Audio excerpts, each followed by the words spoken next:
नमस्कार। अपने सबके एकटा सामा के गीत गब दै छी जे सामा जे दिन शुरू होइ छै ते दिन कोन गीत पहिले लोग गबै छै से एकटा गीत दै छी। आएलै कार्तिक मास माई हे सामा लेला अवतार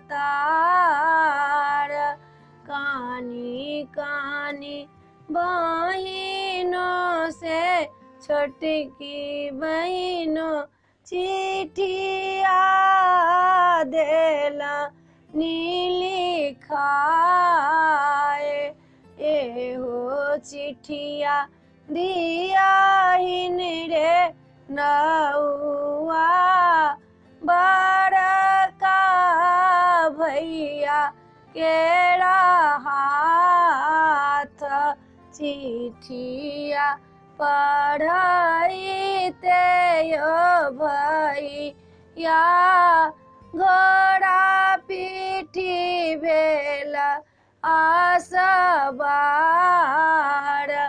घोड़बा ठोकबिते यो भैया बहिनी के ली दुआरी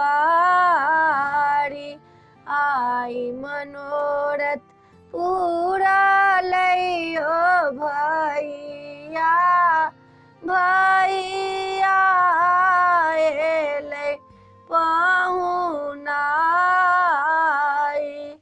आई मनोरथ पूरा लइयो भैया भैया एलै पाहुनाई। ए वीडियो बेतबे अपने सबके सामा के गीत पसंद पड़त तो हमरा सब्सक्राइब करऽ नहीं बिसरबै आ कहबै जरूर। जय मिथिला जय भोला बाबा।